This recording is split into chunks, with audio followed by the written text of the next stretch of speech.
What I do. I am a Taekwondo instructor for an outreach program here in the city I live in. I see one group of students once a week, 45 minutes each class time. Continuity.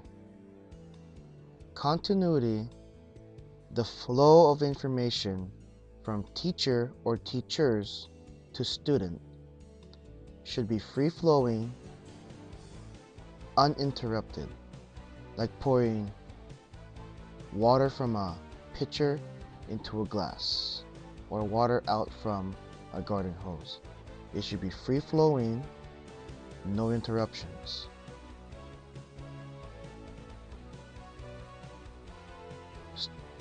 My assistants.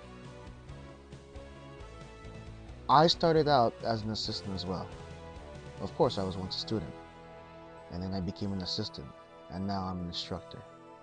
But during my assistant days, I had dreamt up, thought up great ideas. I was given a responsibility to be a teacher of these students. Assistant teacher, but still an assistant nonetheless. So I had these great ideas, I would dream them up, and at first I would start them, just put them in the class without telling my instructor. I've had some fails, and I've been talked to about it by the instructor. What it was is that I interrupted the continuity of what my instructor was trying to teach. I thought my idea was great, but it wasn't. To continue the story, after I made those mistakes, I started to travel. At first, I was only assisting in one location. One location. If you don't understand what I mean, a different day of the week, I am in a different part of my city. That's how my outreach program works. So I teach a total of 4 locations throughout the week. When I was only responsible and working at one location, I started to branch out. There were other instructors in the outreach program. Other instructors were all over the city. I started going to the nearest ones. I learned from one instructor on a Thursday, and then I would switch out with another instructor on the same day. So I'll go to one location on the Thursday and another location on the same day in a different part of the city.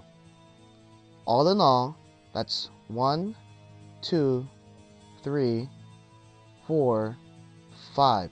5 different instructors I would cycle out through. The program at the time had 9 instructors, but I couldn't always go out to the furthest north one because it was far. We're talking an hour drive, and I wasn't willing to do that. I took it upon myself to see what these other instructors were doing with their students. For the most part, we were all Taekwondo, but we had International Taekwondo Federation.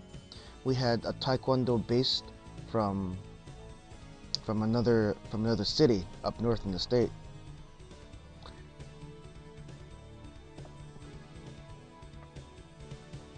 It was eye-opening. It was eye-opening. Here I had what I thought, which was based on World Taekwondo Federation. I thought mine was the best. I thought, well, of course I was young. Of course I would think that. Now I'm a little older, so I know better. I thought that, wow, why didn't I do it sooner? Why didn't I do it sooner? So I started taking everything I liked from these different teaching methods. I took what I liked from the ITF instructor. I took what I liked from this other instructor that was from up north. I took from my own past experience with the ATA, American Taekwondo Association, and the new experience I have from the World Taekwondo Federation, WTF. Combine them together into what I'm teaching now, into my own teaching discipline, my own teaching method. At first, I kept them separated. I kept them all separated. I took it upon myself to make sure they were separate. Separate, separate, separate. Because that's 5 different worlds I'm trying to bring into one. And that is tricky. While they were separated, I could draw experiences from them, meshing them into my method, my continuity. And then I grabbed my second location, my third location, and my fourth. And now I have this, what do my assistants call it? My ebb and flow. This continuity that now flows from all the other. Of course, I asked the other instructors, do you mind if I take some pages out of your book? And they're all for it. They said, go ahead, Mario. Go for it. So I was like, yes. And every time I had a new idea that it interrupted the continuity of the instructor I was working for, I always ran it by him first. If it was small, then I'll just throw it in there because it's small, but it doesn't interrupt the continuity. If it was a big thing, something like, oh, here's a different way to do round kick. Oh, you know what? There's now a round kick and a round house. I always ran that by my instructor first. I always did. I didn't try to force my idea if my instructor didn't go for it. Of course, now that I teach my own locations, I can do what I need to. But I made plenty of mistakes earlier in my, I'll call it a career, in my teaching career. This is way back in 2002, 2003.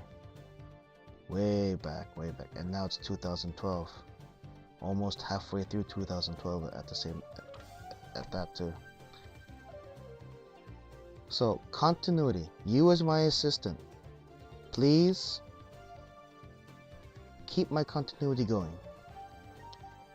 If you throw something new in there and the student gives you a blank look, or they don't respond right away, chances are, and I'm talking 95%, that you're telling them something that I haven't taught them. And you've got to be aware of that. You've got to be able to recognize that and have the patience to start from the beginning and teach the student what they need to know. For example, you tell them to do a reverse punch, but they've only learned jab punch. You've got to take them back to the basics. Feel free to teach them reverse punch, because we have to teach that.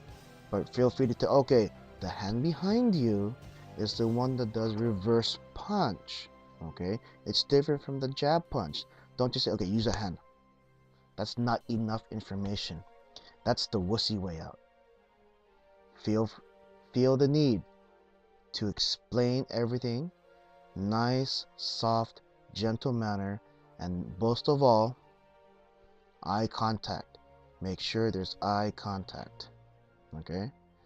Alright. So, please keep assisting me, but don't mess up the continuity. You mess up the continuity, the glue that puts the class together, straightforward, you're weakening it. You're gonna weaken the glue that keeps the class together. That's what continuity does. Okay? So remember that. Help me maintain continuity. You have a big idea, please run it by me first. If I turn your idea down, don't get hurt. Don't feel hurt. Remember, I am the one running the show. I'm not saying that you're wrong. I'm not saying your idea is stupid. I'm just saying that your idea either doesn't work for what I want, or it doesn't work yet for what I want. And please be patient, because soon enough, I'll be the judge of it. I'll start doing your idea when the time is right. Okay? See ya.